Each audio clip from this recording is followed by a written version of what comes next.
আলহামদুলিল্লাহি রাব্বিল আলামিন আলহামদুলিল্লাহি ওয়া সালামুন আলা ইবাদিহিল্লাযীনা ইসতাফা রব্বি আউযু বিকা মিন হামাযাতিশ শায়াতিন ওয়া আউযু বিকা রব্বি আইয়াহদুরুন বিসমিল্লাহির রহমানির রহিম ইন্নামাল মুমিনুনা আল্লাযীনা আমানু বিল্লাহি ওয়া রাসূলিহি সুম্মা লাম ইয়ারতাবু ওয়া জাহাদু বিআমওয়ালিহিম ওয়া আনফুসিহিম ফি সাবিলিল্লাহ উলাইকা হুমুস সাদিকুন।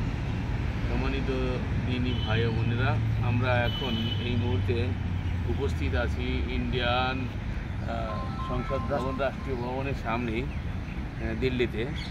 তো আমরা এখানে দাঁড়িয়ে কিছু সময় আল্লাহর দিন থেকে জানতে চাচ্ছি। আল্লাহ রাব্বুল আলামিন কোরআনে বলছেন যে ওয়ালা তাহিনু ওয়ালা তাহজানু আনতুমুল আলাউনা ইন কুনতুম মুমিনিন, তোমাদের ভয়ের কোনো কারণ নাই, সংশয়ের কোনো কারণ নাই, তোমরাই জিতে যাবে ইন কুনতুম মুমিনিন, যদি তোমরা মোমেন হও।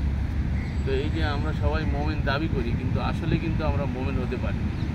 তো মোমেন হতে হলে কী হতে হবে? আল্লাহ রাব্বুল আলামিন সেটা কোরআনে কারীমের সূরাতুল হুজরাতের 15 নম্বর আয়াতে বলছেন, ইন্নামাল মুমিনুনা আল্লাযীনা আমানু, নিশ্চয়ই মোমেন হচ্ছে তারা যারা ঈমান আনয়ন করেছে আমানু বিল্লাহি ওয়া রাসূলিহি, আল্লাহ এবং তার রাসূলের প্রতি, সুম্মা লাম ইয়ারতাবু, অতঃপর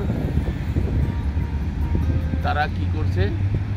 সন্দেহ পোষণ করে নাই ঈমান আনার পরে। তো এই যে সন্দেহ পোষণ করে নাই, তার প্রমাণ কি? বিআমওয়ালিহিম ওয়া আনফুসিহিম, জান এবং মাল দিয়ে, জাহাদু বিআমওয়ালিহিম ওয়া আনফুসিহিম, সংগ্রাম করে আল্লাহর পথে মাল দিয়ে এবং জান। উলাইকা হুমুস সাদিকুন, এরা হচ্ছে ঈমানের দাবিতে সত্যপরায়ণ, সত্যবাদী।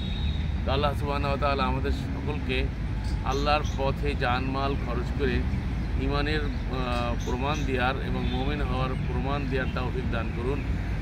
আলা রাসূলিল্লাহিল বালাগুল মুবিন।